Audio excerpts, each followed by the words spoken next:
I'm this little Laura Ingalls person. You're treating me like Nellie Olson.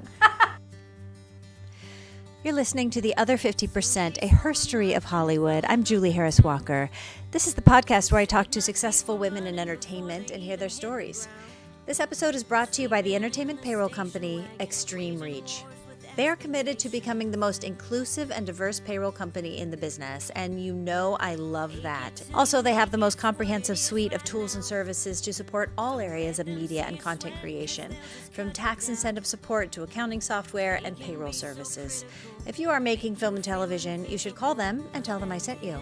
Now, for this episode, I sat down with Maura Knowles. Maura is an actor, a writer, a health coach, and the founder of Mac & Mo's Morselicious Treats. And she just filmed an episode of My Crazy Ex-Girlfriend. In addition to her million film, TV, theater, and commercial credits, she has written a hilarious musical TV show based on her very tragic life experiences. Because tragedy plus time equals comedy. She tells us all about it here, and as a special treat, we both share our tap dancing audition disaster stories. You're welcome. She is a delight. You can find us at theother50%.com for added features, photos, show notes, and the merchandise. You can also listen on Apple Podcasts and all the podcast places. And the Other 50% podcast network is growing. We are soon to launch a new podcast called The Kiss My Age Show, which is where women of a certain vintage, grown-ups, talk about anything and everything. All the things that matter. And then, if you want to talk politics and culture, go listen to Exit 38. It is a show where two people who seem to be opposites from a political perspective discuss the issues of the day while trying to find common ground, which they do. Emily Van Dyne and Sean Patrick Hughes are both really smart and thoughtful and kind. You're going to like them. You can also find Exit 38 on Apple Podcasts and all the podcast places. Just go spend a few minutes on Apple Podcasts and subscribe to some stuff. Okay, here's my conversation with Maura. You do a lot of things that don't even seem related on the surface. But tell me, what do you do? So I am an actor, a writer, singer, integrative health coach, and CEO of Mac & Mo's. That is all the things. And I'm just going to say right now, I just had a little morsel. I don't even know what you called it. I'm still coming up with a name. It was my new grain-free Morselicious mix, and I finally received the mixes yesterday, and I made you something because I knew I was going to see you Well, today. it seemed like a cupcake. Yes! They're And it mini was cupcakes. delicious. Morselicious. It was Morselicious. Thank you. No, I would eat a bucket of those. Well, and you would be okay because I created. Yeah, what's in it? So, I can't give you all my recipes. Okay, give me a cup of. No. Let me give you my trade secret. So, the Morselicious mix, the new grain-free. I have celiac disease. Mm-hmm. I created Mac & Mo's in honor of my dad, Mac, who is a diabetic, heart patient, kidney patient. I have celiac. We both have survived nearly every medical crazy shite on the planet. So you can eat air and sometimes water if it's filtered. Yeah, basically, yeah. So when I'll get to that later, but when I got out of the hospital 20 years ago after a horrible botched up surgery where I did flatline and I almost died. We're going to talk all about that. Okay. But so when they finally released me from ICU, I was put on the most restrictive diet, but I was so skinny. So the doctors told my mom, they told my dad, but my mom's the cook. She has to gain 20 pounds, but she has to be on a completely fat-free diet. She can't have this, this, this, and this. And my mother was like, what? What? So she modified, God love her, she was a saint. And for a year when I was recovering at my parents' house, she created a cookbook for me to modified all these recipes so I could eat and when I went away to grad school, I had my cookbook and I had to do this all for myself. And so I was always really adept and talented at doing that, but it was out of necessity. And as a kid, I was like the prize baker. I actually won awards in 4-H and, brownies. Like I was the nerd. And so when my dad got out of the hospital, having survived cardiac arrest, quadruple bypass surgery, he was put on horrendous restrictions, in addition to the fat content, the sugar content, the sodium content. It was like, okay, everything. What in the hell can he eat? Yeah. So my mom and I had gone to all these different health food stores, natural food markets in Sacramento, where my parents live, where I grew up. And we just kept looking for treats he could have, and there was nothing. So we came home empty-handed. And I looked in his eyes. I said, Dad, I'm so sorry, but there's nothing. And he literally looked like he was just going to sob. And he said, oh, but can't you make something? And I said, oh my God, Dad. He's like, I know you can. And I said, Dad, I know how to, cut sugar. I know how to do gluten-free. I don't know how to bake without sodium, baking soda, baking powder, Yeah, how do you cut out all of that and have it stick together? Well, that was the thing. So he said, oh, but you could try. And now I'm raised very Irish Catholic, very, it's like, come on, you're tough, you can do this. Yeah. And having been in his situation 20 years prior, I said, you know what? Yeah, I'll try. So I dragged my mom out back to all the same stores and just kept buying things that didn't have gluten, sodium, sugar, just all natural, pure, raw ingredients. And by the third store, my mother said, what in the name of God are you going to do with all this? And I said, I have no idea. I'm going to figure it out. Yep. So my sister was at my parents' house, and she was my taste tester, and she was helping me, and I'm like, okay, I need this, I need. She said, what are you doing? I said, I don't know, but we got to do something. And she kept trying things, and then we'd bring them to Dad, and the first few batches, he'd go, ugh. Gross. And finally I'm like, okay, you know what, Dad? I'm kind of over this. And finally, that night, I created something that he loved. And then my sister, my mom, we were like pig out central. And literally, it met all the criteria.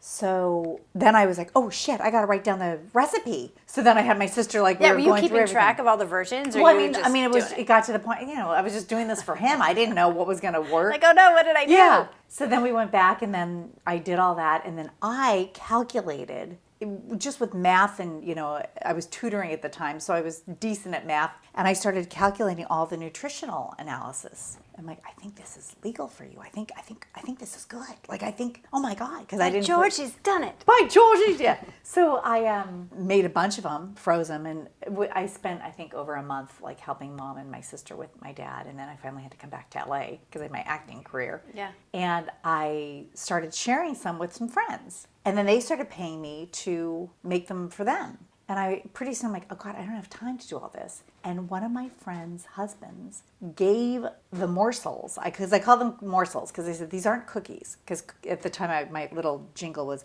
cookies have egg, sugar, butter, and fat. Mackimo's morsels have none of that. It was my, all my little nerdy things. And I didn't want them. I don't want people who wanted cookies to eat them and say, oh, these are doesn't lacking. Taste like a cookie. Yeah, it's not sweet enough, or there's not, Yeah.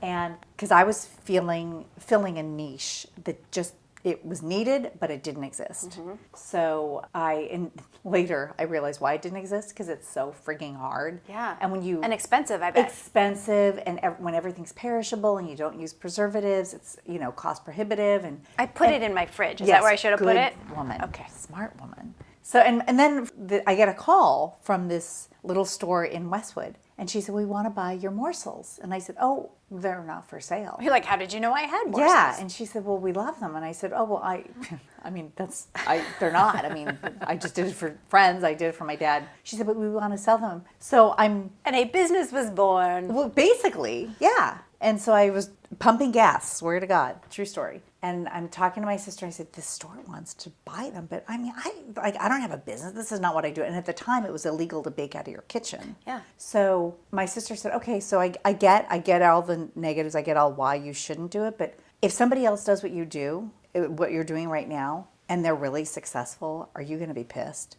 And I stopped pumping, and I said, yeah. Yep. And she said, okay. And I'm like, okay. So then I started making all these phone calls. I had no idea what I was doing. Yeah. How'd you figure out how Well, I mean, I look back at a lot of it, and I did a lot backwards, because I started outreach. Like, I started talking to people, and I said, okay, people, this is what this is. So people started coming out of the woodwork, and they said, okay, the right people showed up? Yeah, there's a kitchen that you can rent. Go meet with this guy. And so I drove all the way out to Pasadena. I met this chef who had taught at Cordon Bleu, and he was running this little startup kitchen in Pasadena, and I live near UCLA, which is crazy. But so that's convenient. So he was my mentor. I mean, he walked me through everything. He was not a fan, like, he loved everything gluttonous. I mean, he was, Cordon Bleu. But he was like a little food incubator? Totally. It was an incubator kitchen. And he loved my mission. He loved, like, he and I connected, and he helped me like walk through exactly what I needed to do. I went to the city to get a permit. I filed for an S corp. I got a lawyer. I was like, what in the hell has I started? I registered with the secretary, but I did a lot, but I didn't know everything. So there were things that I got fined for, and I'm like, wait, what is this letter? What?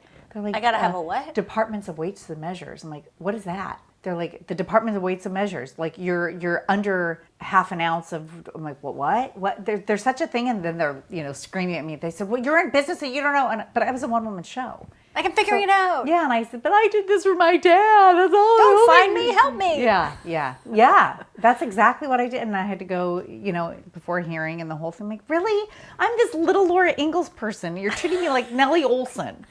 So it was just, yeah. So that's how that started. And so about 3 years ago, I stopped being able to digest grain, and that's why I created this new mix, which is the mix that I created, Your Little Morsel cupcakes. Yeah, that was delicious. Yeah, so it took a year to launch the mix because of money, because I had to relabel everything, I had to redo the logos. Every label you see on a packaged food item, you pay for. So any certification, any marketing or saying something like it's gluten-free, like endorsement or whatever it labeling. is, you pay for it. So there are certain things I'm like, I just can't afford it, so it's not going to say that. But, on the back, I could just write what I did, right. But I can't have it on the... Because your label can be so expensive that you can't then ever make up that cost, I would imagine. Exactly. And then, I'm like, okay, by the time I finish all this, I'm going to have to charge $25 for a bag of mix. Right. And yes, it's worth it, but I'm sorry. So do you sell some that are pre-made morsels, and then you sell the mix so you can make your own morsels? So in the past, that's what I did. Now I'm focusing on the mix. I want to focus on the mix because then people can add their sweetener of choice. I've created 2 self-published e-cookbooks. I develop recipes. I'm hired to develop recipes for companies, for clients. And I have so much fun doing that I would rather focus on that and let people use the mix at home, either with my recipes or creating their own. Because some people want sweeter. Yeah, so they can make a whole cake out of that and put whatever frosting on it they want. You can make cakes, breads, you can make pizza crust, you can make frostings, you can make pancakes, you can make casseroles, you can make coating for any kind of protein. You are the Bisquick for people who can't eat any ingredients. Yeah, for clean. Like nothing exists like mine. And the only sodium, there's 15 milligrams of sodium in a quarter cup of the mix, and it's from natural occurring sodium in unsweetened coconut. Yeah, that's like no sodium. Right. So it's, it's super duper clean. I'm really excited, but it took a year because I had to save money incrementally, and it wasn't as simple. And then I had to redo all the nutritional analysis. Like all of that costs money. It's a whole thing. It's a whole thing. Okay, where can we buy it? And then we will talk about entertainment. Oh, okay. So we can buy it at macandmose.com. Mm-hmm. That's where right now. I'm being approached by people, but I didn't have the prototype to show them, so now I do. So okay. I'm not sure if I'm going to go back. So you're hearing it here first, people. Yes, you're hearing it here first. Yeah, Morselicious. That is so cool. Yeah. Okay, now let's talk about your career in entertainment. Okay. Well, yes. Let's go back to the very beginning. Yes. Did you start out as an actress? Was that your first Yes. love? I started off as an actor, singer in musical theater. Love from early, like junior high on. Big musical theater nerd. Okay, yeah. fine. Yeah. Me too. You too. Yes. Okay, so you knew early on, this is what I want to do. This is my jam. Yeah. I mean, and but I will say, like in college, I majored in intercultural communication because I didn't want that life. I didn't want the bohemian, like crazy up and down life. And I tried so hard to be. You tried to get out and I kept pulling you in. Yeah. And I was like, well, I love travel. I love cultures. I love people. I love languages. And I thought that's going to be what I do. Yeah. Where'd you go to school? San Francisco State for undergrad. And then on a whim, I saw, a little casting notice for a summer theater job. And they were holding auditions. I'm like, I'll just audition. That's a good summer job. Yeah, I'm not going to get in. And I was the only person from my school to get the job. Oh my God. And all the theater majors were pissed. Oh, yeah. Like, this is amazing. So then I was What was the show? Well, it was summer rep. It was a summer repertory company. So I did 3 shows that summer. Oh, how fun. And it was amazing. And they paid me, and the people were incredible. Some of my best friends today are from that summer. I did 2 summers in a row, actually, but it was just amazing. And my parents were like, Jesus, Joseph and Mary. Okay, all right. We'll forget the degree. And then I was just sort of, I was hooked. I'm like, this is my life and this is what I want. And, Darn it. I know, right? I love it so much, but it's hard. And when I see people, younger people, and they're like, I think I want to act, I said, if it's not in your blood, don't. Because it's hard. It has to be the thing you have to do. Because like I have friends now that I've met later in life that don't really get the soul of it, or they're not the creative type, and they're like, I don't understand why you would choose that life. Like you're not, it's crazy, and you never know, and you can't make normal plans, because you make plans and then you get an audition or a callback or a booking. I'm like, yeah. And will you ever have a 401k? Right, exactly. A little one with SAG and with equity, But I mean, it is not easy. That's why I'm hoping that Mac and Mose is my retirement, and then I'm hoping to sell my show, because then that'll be my big. Okay, let's talk about that. So I saw the trailer, which is adorable. I love like musical TV show. What is more fun than that? Thank you. Did you ever see that? I don't know what year it was. It was a couple years ago, where it seems like every series did a musical episode. Like they're all doing a live episode, and then they all did a musical episode. Which made me so happy. Like Grey's Anatomy did a musical episode. Yes, I cried through the whole thing. Because people were originally Insult to Injury, which is based on my life and death. That's the title. That's the title. Originally, I was writing it as a memoir, and my writing group was like, "This is so depressing." They couldn't get through it because they're like, "This is awful." Like, because I've survived so many near death, really life horrible shite. Have you seen the light and met God? I saw the light. I don't know if I met God. I saw what I saw was I was in ICU. A priest had come in to give me my last rites, and I saw white light and a lot of gauze, like it looked like gauze, filtered, and a male presence. No one spoke to me. No one, like I didn't have that kind of thing. But I remember thinking, oh God, no, not yet. I don't, I was 23 years old. She made a choice. According to all the doctors, and it was not a Catholic hospital. Like I said, I was raised Irish Catholic, very. And they all kept saying to my parents, no one expected me to live. I shouldn't have lived. And they just kept saying, she's a medical miracle. We can't explain how she's still here. And one of the vascular surgeon who saved my life, I mean, do you want to hear what what had happened? So he was I could talk about your near-death experiences all day long. Oh, okay. So, and this is all the basis of the spine of insult to injury, but I've turned insult to injury into a musical comedy because you have to. Because tragedy plus time. Right. It's tragedy comedy. Plus time, I love it, yes. So I went in for a simple laparoscopy, which is like a little belly button. They explore around. 20 minutes, I was playing Glinda the Good Witch in The Wizard of Oz, my first professional job out of college, graduating, and was supposed to perform the next night. And no one saw a problem with it. They said, oh yeah, you'll be out of here in 20 minutes and you can have dinner, and then wake up the next day and perform. You'll be fine. Yeah. So I wasn't that scared. I was a little scared of having a needle in my belly button, but it's non-invasive. Right, they kept saying non-invasive, exploratory. So my mom showed up at my doorstep. The town I was doing the show in was Salinas, right outside of Monterey. Okay. And like I said, I grew up in Sacramento, so it's a 3.5-hour drive, and we fought the night before. I said, you do not have to come for this. It's it's like in and out. You're not coming. It's no big whoop. No big deal, Mama. And except your mother knew better. She shows up 8 a.m. and she's like, I am your mother, and you're going under the knife. You're going under. I'm your mother. Get in the car. And thank God, because she never left. She had to stay in a motel for over a month, and. Okay, so something went haywire during. Yeah, the doctor cut my main artery, my common iliac artery. Oh, good job. Good job. Yeah, and he didn't realize he had done it. It was the anesthesiologist when I started to flatline. Were you bleeding internally? I mean, I hemorrhaged beyond. I lost 70% of my blood. Oh my God. There was a vascular surgeon who was my angel, and he was operating on a man next door, and he happened to be at a place in his surgery. He could leave his patient for like a minute and a half.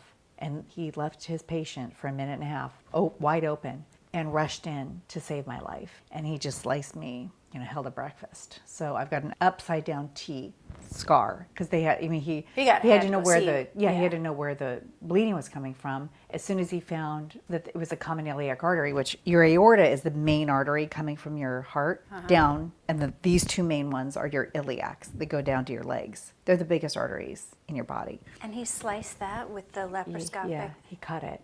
He didn't know. I mean, And then That was a big mistake. Big mistake. And This would be an excellent Grey's Anatomy episode. Yeah, no, it would be. I mean, because he will never forget that, and I bet he got to be so much better if he's still practicing. No, he finally was booted a couple of years ago, but it took 20 years. Wow. Almost 20 years. And he was not a nice man. He was not nice. Well, and incompetent.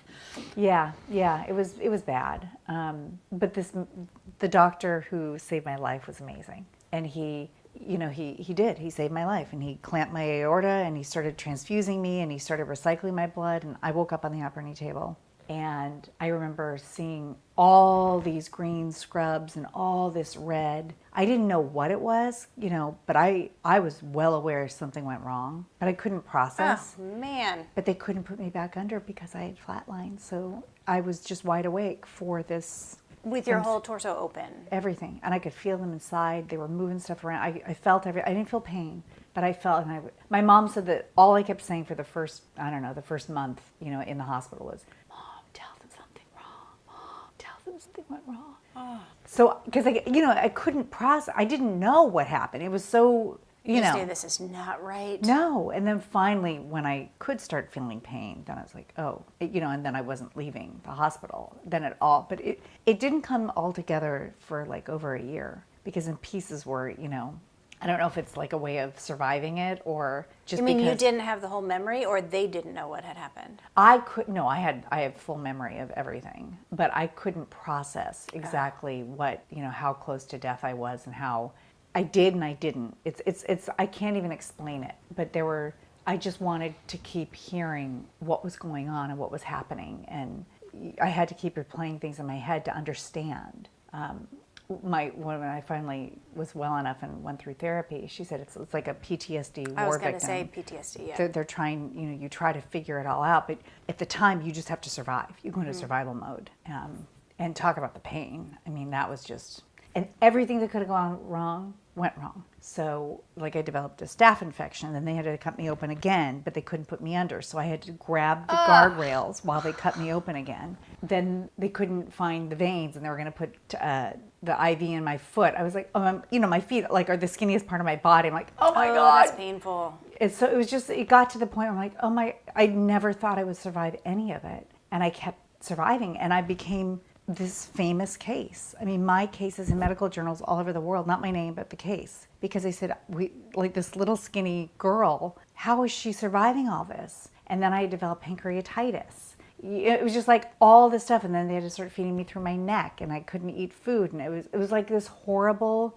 it just kept getting worse. For how long? Well, for over a month, and then when they finally released me, I was just skin and bone. I was 20 pounds skinnier than I am now, and it was just like all bone, like sinewy. You're just teeny. Yeah, and my mom drove me. My dad and my sister were there all the time. Mom and everybody, but my sister was in college. My dad was working, so they would drive, and they would stay, and they would drive, but my mom never left. And they got the minivan, and they put a mattress in the back, and that's how she drove me back to Sacramento to recover. But I recovered. It took way over a year because I had to relearn to walk. I had to all that. Did you have an understudy? Oh my gosh! So this is a crazy story. So no. So they had built my Glinda costume, and my dad kept saying, all I kept asking was, I got a performance tomorrow night. I've got Wizard of Oz tomorrow night.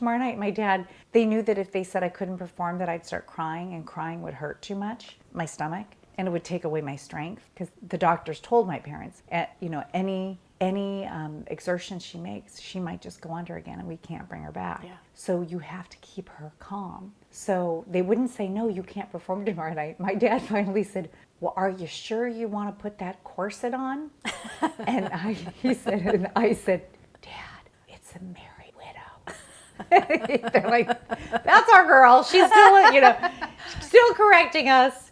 And then I said, oh no, because I knew the pain. I'm like, no. So then I stopped asking. So what was going on at the theater was, they're like, oh my God, we don't have our Glinda, the Good Witch. So one of the pit singers, Kathy, she could sing the role and whatever, but totally different body type than mine. They built her a costume because they spent months building my gorgeous Glinda, the Good Witch costume. I mean, stunning, beyond, like, state of the art. Should be at the Museum of, Metropolitan Museum of Art. It was that beautiful, but tailored to my body. and Kathy was taller, a little bit, just bigger. So they literally in, I think, 8 hours, 7 hours, 6 hours, built her this costume. And it was a whole thing. But one of the funniest things, because I didn't laugh much in the hospital, there were two things that made me laugh. And one of them was my friend Stacy, who was playing Dorothy. She's one of my best friends. And she came in and she said, I just want you to know, when Kathy went on, because we had all these pyrotechnics, so I had a wand that actually blew fire. And then they had these airplane lights. It was like, state of the art, like lighting, the whole thing. So it took me a month of rehearsal to get used to the lights because they're blinding. And then we had live Toto. So you've got the Toto, the pyro. Poor Kathy. So she tripped on stage when the lights, because she had no rehearsal time. Oh, man. And Stacy said, I'm sorry to laugh at it. And I just thought it was funny because I thought, God love her for doing it. And I felt for her, but I was like, she's tripping on stage. Because, it's, Of course. But it was sick. I thought it was funny. Whatever. But I've run into Kathy. She lives here now in LA. So it's just so funny. I'm like, She's like, thanks. Yeah. Thanks for that part. Yeah, basically. So you turned that into a musical. I turned that into, yes. So the memoir was too depressing for my writing group, and people couldn't get through it. They're like this. And I, of course, You can barely get through it, and it was years ago. I know. So then as I started rewriting it, and then my writing teacher, she said, I think this is a musical. Like, oh, it's not a musical. She's like, Maura, your life is a musical, and it's so analogous to The Wizard of Oz. She said, the way you write, it's the descriptions with all the colors and all the craziness and Alice in Wonderland. I'm like, no, it's not a musical. This is serious. This is my life. No, it is the other side of the rainbow. It's totally the other. There's no pot of gold there. So eventually I started thinking about them. Like, maybe she's right. So I started writing it as a play with music. And then I did some readings when I was in New York. And some people were like, this is wacky. And one guy said, how did you come up with this? And I said, well, I mean, this is my life. I lived it. And he said, no, I mean, how did you come up with all these ideas? And I said, no, I mean, this is my life. He's like, you mean this happened to you? I said, it's a true story, man. Yeah, because I was also run down by a car, survived that, like all these things, so it's not just that. So you had more than one near-death experience. Yeah, I've survived a lot of stuff. You are determined to live. I'm determined to live. Or someone up there is like, let's just see how strong she is. This little Irish lass. Let's see. Because my dad would always say, you're Irish, you're tough, you can handle this, I'm like, oh, God. Oh my God. The pressure to do right? something Totally. with your life. Yeah. So then eventually I was, reading, this does go back to your earlier comment about TV shows with musical numbers. So people were reading the script as a play with music. And a few people said, this is very cinematic. I'm like, oh no, this is theater. I'm a purist. This is theater. I love how every step of the way you're like, no. Totally. No. Yeah, exactly. I'm like, you're supposed to say yes. I know. Okay. And I know that. But it's so funny. I've listened, I digress. I've listened to a lot of your podcasts, which I love and I'm addicted to. I'm that. A junkie. I binge watch. I binge listen. Now you're on my hikes. You're in my car. You're in my kitchen when I cook. You're, when I get ready. I'm like Julie Harris Walker, other 50%. Buddy. Yeah. Well, now you've got all the women of Hollywood telling you all their secrets. It's amazing. And the yes and all of that. I'm like, yes, I know this. But there are a lot of women that say no first. And then we come around. We're like, okay, no, it's yes and. For sure. Yeah. It's like, it's terrible. I do it too. I think we all do, right? Yeah. We're human. Because you're like, oh no, that's my thing, and I have my vision. And then you think about it, you're like, oh yeah, that's a good idea. Okay. Yeah. I'll let that in. I'll let that in. Oh, they were smart. Okay, all right, I'll eat crow. So people started saying, I think this is film or TV. I'm like, oh, it is not. This is theater. And at the time I was back in New York and doing some stuff. And a few people kept referring to Pushing Daisies. Mm-hmm. And I said, I don't know that. I don't know Pushing Daisies. Pushing Daisies meets Crazy Ex-Girlfriend. Well, yes, it is. And when I watched the pilot of Pushing Daisies, found on Amazon. Oh my God, fell in love. Then binge watched both seasons and a lot of musical numbers in that, a lot of references to even Sound of Music, which I refer, I'm like, oh my God, how did I not know the show? And then it ended. Like, that was the end of season 2. I'm like, wait, there's no more? And so I actually emailed Brian Fuller, who never responded. He probably thought it was this crazy, fangirl. And I said, I'm in love with the show. 10 years later, I'm like, I just discovered it. And I don't know where I was when it was on TV. But it's brilliant. It's beyond. So then Crazy Ex-Girlfriend had not been on the air yet. I'd been, trying to figure out how to write this now as a TV show. And people were having issues with some of the language I was using. I'm like, well, I don't understand what this means because my character is Mac in the show. And she, like me, I would have my own words because we weren't allowed to swear as kids and very Catholic. And so I would say, guy, instead of, oh God, that kind of stuff. So people who would read it were like, I don't get it. Oh, who talks like this? And I said, well, I do. And I did. But people were fighting me on it. And then I started second guessing myself. And then I saw the pilot of Unbreakable Kimmy Schmidt because people were like, Maura, that's your show. That's you. And I saw the pilot and I was like, oh my God, it gave me permission. I'm like, she is a nerd like me, Pollyanna kind of, like Survivor. Oh my, wears a lot of color. Totally innocent. Yes. Yeah. And I was like, okay. And then I decided, I'm like, this is going to be an online series because people kept saying an online series. This was an online series. It's Netflix. So then I'm like, oh, it's a web series. So then I started saying, I'm going to write a web series. I didn't know how to do that. So then I started writing these like 5-10 minute episodes to try to fit it into that format, but it wasn't quite working. So people were like, I'm not getting it. And finally, and I shot a couple of little, episodes, but they're still kind of disjointed because I didn't really know. Like I wanted to convey so much, but I thought I had to meet it in enough time. Yeah. So in my writers group, just literally 8 months ago, they were reading it. They said, well, what's the big picture? Why a web series? I said, well, Kimmy Schmidt, Pushing Daisy, they said, what's your end goal? I said, I want it to be a TV show, a half-hour TV show. Then write the TV show. Yeah. And I said, I can't produce that. I can't afford to. They said, sell it. You don't have to put your own money to everything. And I was like, what? But I just built a morsel business from nothing. Right. And I was shooting these webisodes, on SAG New Media contracts, tons of favors, tons of, my own money. You are working too hard, sister. Working too hard, and that was your podcast that I listened That's to Alexis last night. Jostra. Yes. Yeah. And I literally was like that. I listened to that one twice because I thought really that is me. We all needed to hear that.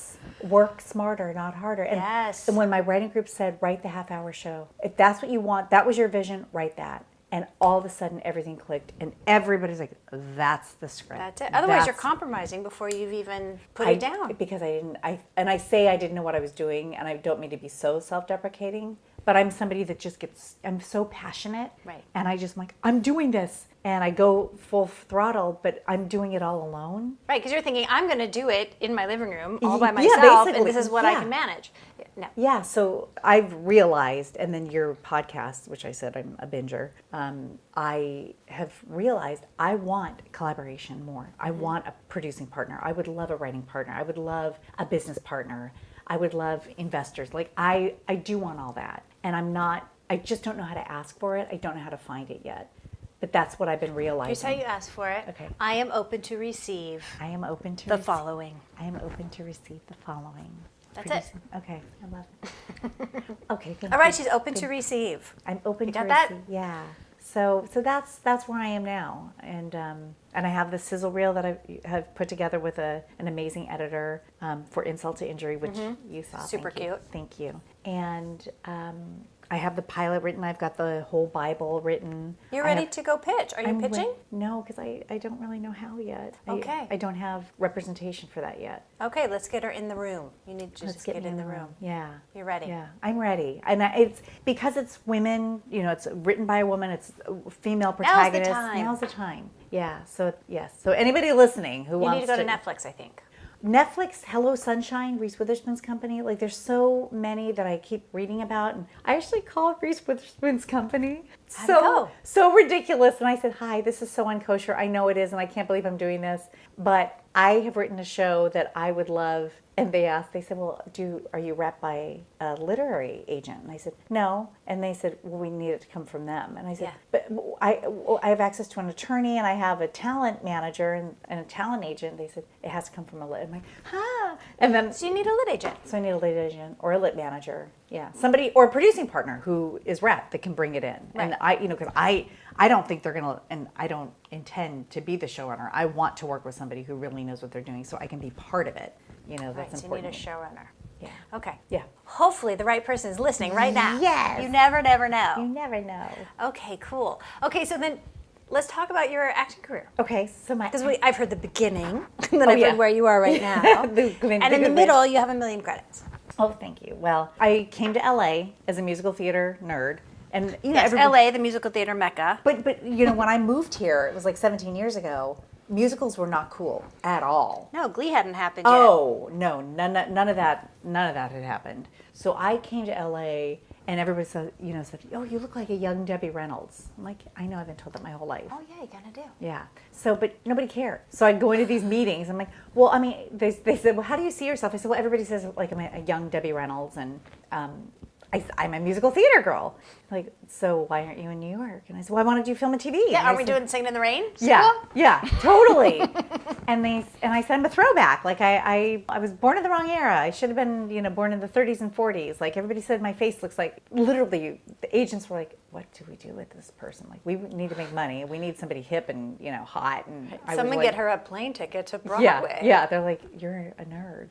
So then I started auditioning for Movies of the Week. I was up to play a young Maureen O'Hara, and in the end, it was between me and another woman, and I was too tall. And the producers, by the third callback, they said, we love you, but you are 5'8". And I said, I can squat. I mean, get an apple box for the guy. I can be shorter. Yeah. I can be taller. I can be different. Yeah. We want someone else. We want somebody else. That's just the way it is. So, but then I booked my first TV show, and it was Young and the Restless, and I played a secretary, and it was so exciting for me because I was like in the dressing room, I was on the soap opera, it was like a whole new world. And I will never forget how much makeup they put on me, because I don't wear a lot of makeup, and I literally was like, oh my God, and they put it on my neck, and I was, in my 20s, I'm like, who puts this much makeup on? I can't open my eyes. Yeah.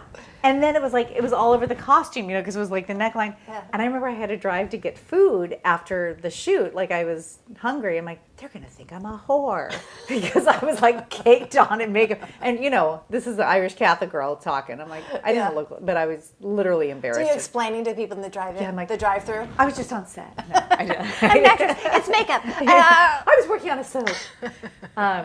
And at the time, I was doing a one-woman show, like a cabaret style. So, I was doing that, and of course, they're like, good for you, who cares? And then I booked a TV show called Chicken Soup for the Soul, and I got to play with, some amazing icons, and I was just like, oh my God, and I had a trailer. I was like, oh my God, this is so cool.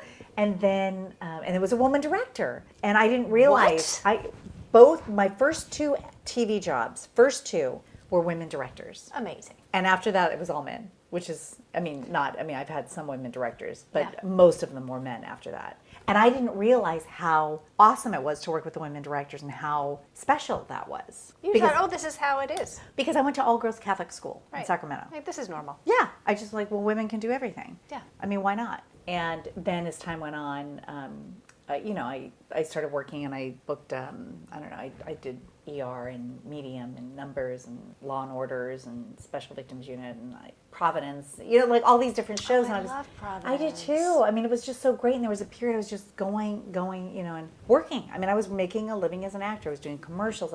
And pretty soon I was a working actor. Great. And I was like, wow. But I was still doing theater. I never stopped because I'm like, I love it. It feeds my soul. I love to sing. I love, I would cater my resume more film and TV and take off a lot of the musicals.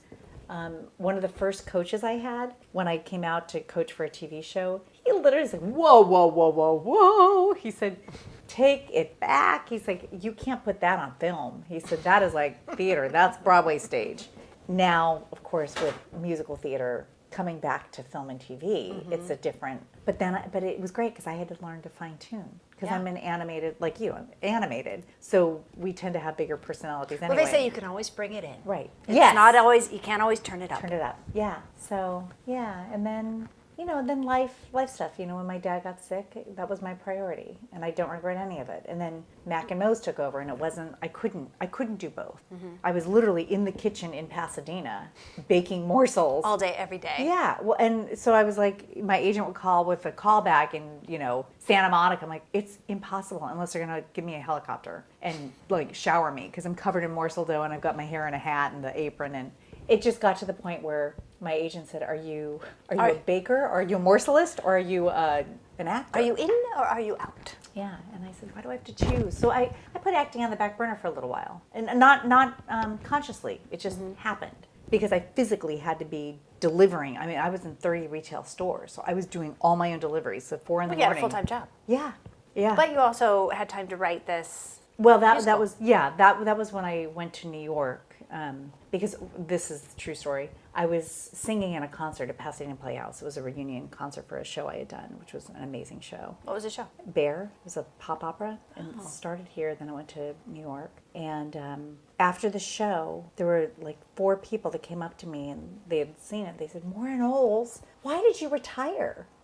And I said, What? I didn't retire. And I got in my car and I drove from Pasadena, home, and sobbed the whole way. I was like, oh my God, I kind of did give it up. Like, I kind of just shut it off just because I didn't have the time. Yeah. There were 24 hours in the day, and I was up at 4 in the morning and baking and delivering, and But you took a break. I took a break. You didn't retire. I didn't. So then the next morning, I had an epiphany, and it was crazy, and I called my sister. I was literally making a delivery. It was, I think, 6 in the morning. She's like, oh my God, why are you calling me? I said, I need to talk to somebody. I said, I need somebody to tell me this is crazy. And I said, so I reconnected with an old agent in New York, and he said they're doing a lot more work in New York now, and I should just come out. And I said, I'm really burning out on doing everything myself with Mac and Mo's, and it's exhausting. And I had gone to nutrition school. Like, I was just burned out. Mm-hmm. And I said, I don't want to, go through my 40s and having like given up acting. I've worked too hard. I said, so I'm thinking, and you need to tell me this is like crazy. A woman in her 40s doesn't go to New York for a month to, try to revive her career. And Shauna said, go. I'm like, what? No, you're supposed to be the voice of reason. You live in Sacramento. You have a real job. And I said, oh my God, Mom and Dad will die. They'll just completely freak out. And I went home to Sacramento, and it was around Thanksgiving, and I remember like having heart palpitations and feeling nauseous, and I was sitting in their kitchen where I developed the morsels, and I said, so I'm thinking of, but it's just a thought. I was just thinking maybe This is stupid. Yeah. I'm never going to do it. Yeah. I'm thinking of going maybe. Suddenly you were 12 years old. Totally. In that kitchen with all the, Yeah. Totally. I say 10, but 12 I'll take. And they said, do it. Go. Yes. I'm like, what? Who are you people? And I literally, and Shauna said, told you. So the 4 of us are sitting in the kitchen, and I said, wait a minute. You 3 are, wait. They said, no, you need to do this.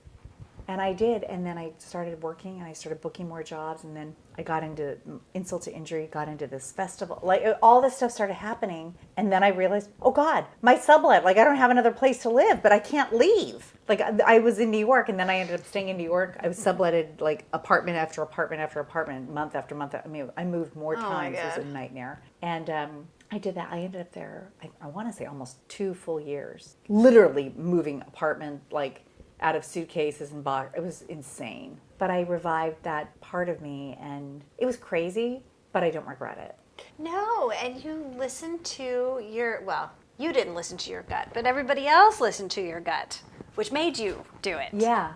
I think I just needed that validation because I thought, this is insane. On paper, it's nuts. It's nuts. Yeah. And then I got there, and then I got agents across the board for everything, and I was like, wait, really?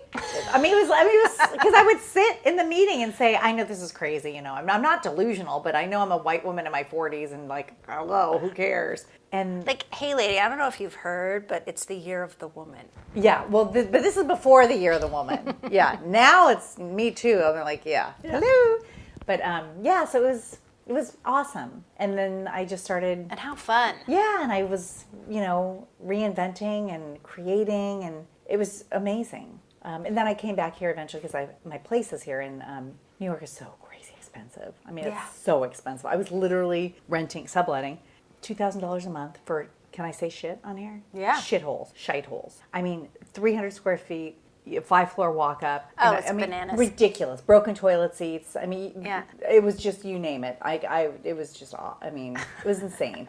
And it's what we did in our 20s, but at that time you did it with 3 roommates. Exactly. In the 300 square foot. Right. And in your 20s, you're a little more forgiving, and your body's a little more it was the agile. best thing in the world, but you think, I'm not doing that as an adult. Oh, God, no. And I'm carrying groceries up at like midnight after I was singing at a gig, and I'm like, this is just not right. This is just stupid. No. And then once in the snow, I'm carrying groceries my backpack, my front pack, my bags. I'm carrying it. And the the schlepping. backpack opened and the almond milk flew all over the street in the snow. And I literally screamed the F word. And I just and screaming like a crazy loony bag lady. And people came, like some people ran, and some people came to help me because I'm like, I can't too old for this. I'm from California. It's like, I'm so done. You're like, that's it. Time to go home. Yeah, I was like, I can't do this anymore. And I still love it. But I'm like, I own my condo here, and you want to put your stuff in your car during the day. And my sister kept saying, well, you love your trunk so much. How did you live without your trunk? I was like, no. So when I came back to town, I'm like, oh, my trunk. I can put my groceries in my trunk. It's true, man. It's the little things. It's the little things. And I love the walking in New York. I love that creative energy. I love New York. Yeah. I'm counting the days till I can move back. But I might take my minivan when I go. Oh, see? Yeah, see? And my fantasy is to be in both. Yeah. To be able to afford to live in both. And really, Spring and fall in Manhattan. Amen, sister. And winter and summer in LA. Totally. Yeah, you are my soulmate. We are going to do this. We're manifesting this. Okay. Yeah. I'm in. I'm in too. Yeah. Good. So that's my acting career, I think. Okay, that's pretty good. So, so what do you make of the last couple of years for women? Oh my God, I'm so excited, and I mean it's sad too.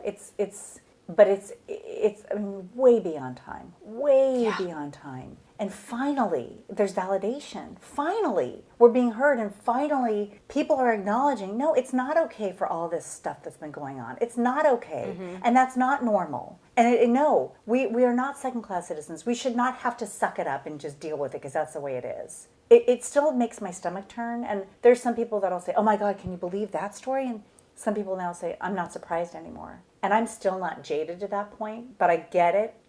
I guess everybody at some point has gotten away with something icky. Not everybody. I mean, there's still some people that are amazing that I think haven't taken advantage of their power position. But everybody has some experience that has happened to them. Yeah. Men too. And I just said, it's just not right. It's just not right. I mean, I remember there were things, even in high school, I had an incident. And I remember being embarrassed and thinking it was my fault and shamed, just so shamed, and like, oh my God, I'm such a prude, or I'm such a Pollyanna, and I guess this is just what this just probably happens to everybody, and never thought that I should report it, but just felt sick to my stomach. And it wasn't as horrible as what's been happening, the things I read now, but it was still really invasive, and I was in high school, and it was just not appropriate. To me, that is part of the big shift, is the shifting of the shame. Because I think we held the shame forever, and now it's like, no, the perpetrator gets to own the shame. Big time. But that's a huge cultural shift. Big. And it's still shifting. I mean, there's still people that don't. I'll still have conversations with people, and women sometimes. And I'm like, who are you? They'll say, well, that's just, that's part of life. I'm like, no, it's not part of life. Right. It shouldn't be part of life. No. And Mom, Dad, and I watched that movie, The Tale. Oh, I just watched that too. Oh my God. Ugh. I mean, yeah. And I just said, good God, this is just awful. And that, the little girl, I mean, you felt so much because you see where she, as a young girl. The way she spun it in her mind to be this beautiful, empowering thing. And you're going, you're 13. Oh, it's just so, and that happened. Yeah. It's just, oh God, it just makes me. I mean, part of me was like, yes, it's important those stories get told, but if we're at the beginning of 5 years of seeing all these stories, I don't know if I can take it. I don't want to watch all those stories. No. But I think one is powerful enough in that, like, every parent should watch it with their kid. Boys too. I mean, it doesn't just happen to the girls, but I think, we have to be aware of it, but I'm with you. Like, it drained so much. So my dad the next day, he said, can we watch, like, The Greatest Showman or something? And I said, yes, please, yes. Can we watch a musical? Yeah, exactly. The Great Palate Cleanser. Totally, yeah. Or can you just sing from Phineas Rainbow? So, I wrote a song, and I've been contemplating how I'm going to do this because I think it could be a really powerful music video. But I wrote it for me, and it's called Shamed and Silent No More. It was all way before the Me Too movement. And I never knew what to do with it. I just knew I had to write it. And I was thinking about that. Well, now's the time, sister. Yeah, I know. So I just have to find a great pop singer and somebody to shoot it as a music video or something. Yeah. That's just when you said that, I'm like, wait, yeah, I do. Okay, call Molly Ann Lakin, whatever episode she was on. Wait, which one was? She's the songwriter and songwriting coach. Oh, I haven't heard her yet. Okay, on your way home, listen to Molly. I think I've listened to 98 of your podcasts because I literally have been binging. Let's just put all the people together. I know, right? Yeah, so let's talk about what advice would you have for women who are just starting out? Oh my gosh. Starting out just in business and life and out of college? What do you mean? Starting out? Yeah, well, usually I would say in entertainment, but if you have advice for women just in life, let's hear it. I think you said it. We have to say yes and. Because almost everybody I know, we're so quick to say no, no, no, no, that we cut ourselves off from thinking outside the box. And the core of who I am, my heart, is thinking outside the box. My sister and I always joke, I'm like, sorry folks, Wally World's closed. You know, the John Candy character from Christmas or Lampoon's Vacation. Yeah. You know, it's like, wait a minute, no, you could open, you know, and there are just certain things I'm like, okay, so find a solution. Like, if there's a problem, find a solution. And that's what I did for my dad. There was a problem. There was a need. I did it for him and for people like him. I saw some people say pioneer, trailblazer. And it's not easy and it's not glamorous. I mean, it's just there's a lot of hard work, but it's also incredibly fulfilling. And I believe passion with a purpose. If you have passion and you have purpose, and then find that network. You need that network. And the podcast you had where you were talking with Vicky from SheEO, talking about banding women together, supporting women, not competing against each other and judging each other. And that resonated so strongly with me.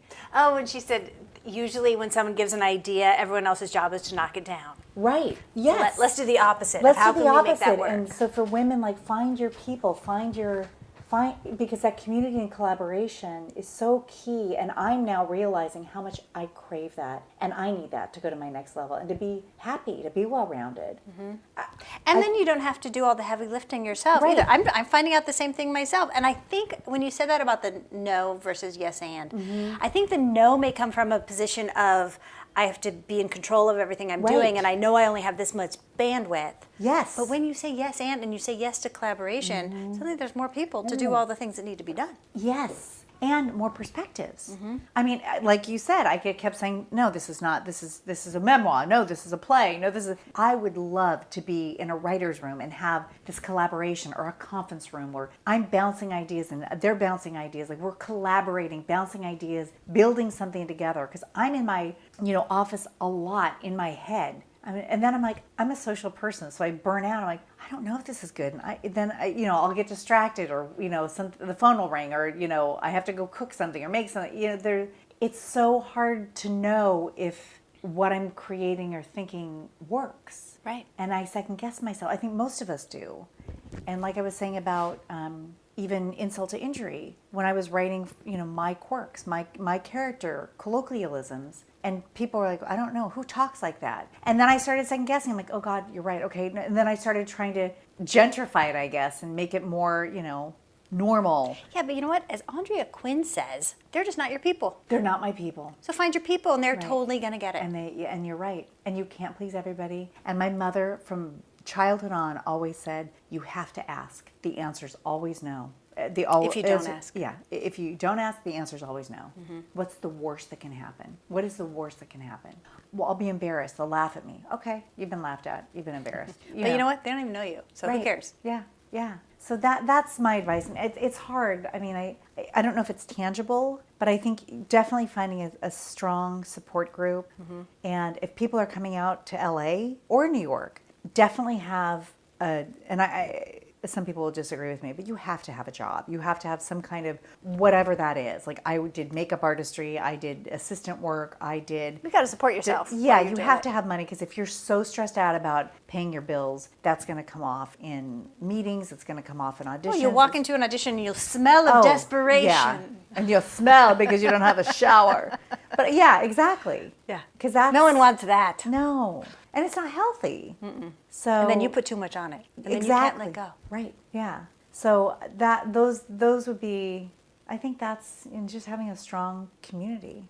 And, and it's easier to do when you're younger because the older you get, people's lives get so busy and we're bogged down with, mortgages and kids, errands and bills and life and, taking care of our parents. And so I think, find that community and really nurture it. Hey, but isn't that funny? Because you don't realize how important it is until you're older. Amen. Yeah. Amen. It's true. But I mean, that's, and I don't know how you instill that in somebody. But we just keep saying it over and over. We'll just keep saying it, yeah. But that would be something I would just keep repeating. Because I remember people saying to me when I graduated college, if there's anything else you can do, if there's anything else in the world you can do it. I'm like, how dare you? Yeah. But I'm finding myself saying it to people who are sort of like, well, yeah, I was thinking about maybe trying acting. I'm like, that's not the right attitude. That's like you're not an actor. Or he's like, yeah, I was thinking about maybe becoming a doctor. No, you don't do that. The burning fire. Someone said that to me once when I was still in acting school. He said, you're not going to be an actor. I was like, how dare you? He goes, no, you don't have the burning fire in your eyes that you have to do it. And I was like, so? That's a good comeback. I didn't. So, yeah, so, well, I know I am, but what are you? I know you are. What am I? Yeah. It's one of those things like you hear 10 years later and you're like, yeah. Right. It made sense. You're creative. I'm creative. You are. You're creative. It took me 25 years to figure out doing what, but here I am podcasting. Yeah. Amazing podcasting. I mean, Thanks. It is. Tell all your friends. I do. No, it's funny when you find your thing, it's not work.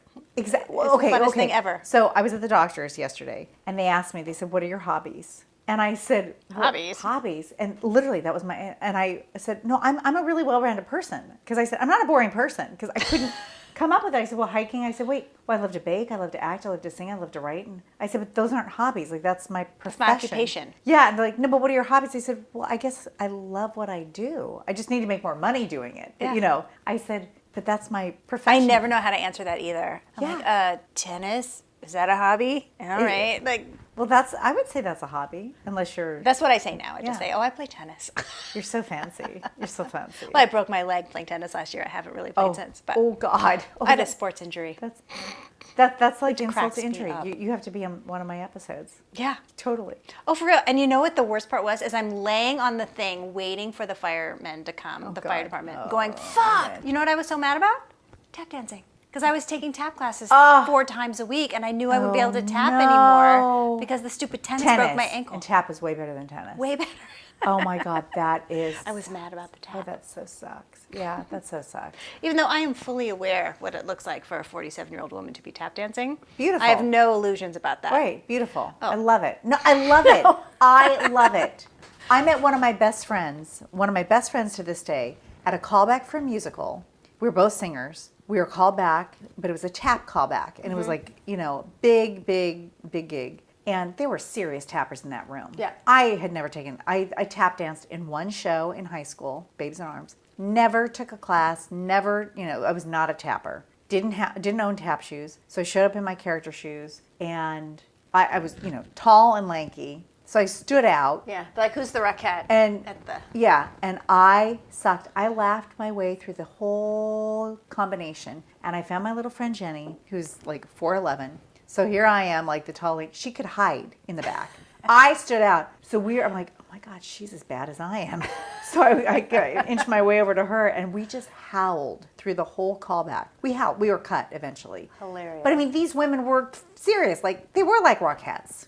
I mean, yeah, for sure. Insane. I'm like, so I knew, and I was in my 20s, and I knew how ridiculous I looked then. And I just kept laughing because I'm like, I'm just going to keep smiling and looking like I know. Jazz hands. Yeah, totally. Okay, let me tell you my tap audition story. Okay. I auditioned for 42nd Street in New York. Good God. And it was a year after I had graduated from college. So I hadn't been in class for a year. And I did not realize tap was use it or lose it. So I go to the tap callback, and I'm doing the combination, and I know all the steps. I'm totally doing all of it. And then it was one by one, do your shuffle pullbacks, back, and my taps weren't hitting the floor. Like, I was doing all the steps, and it was silent. And so I made it all the way across the floor with my jazz hands and my feet in the right direction.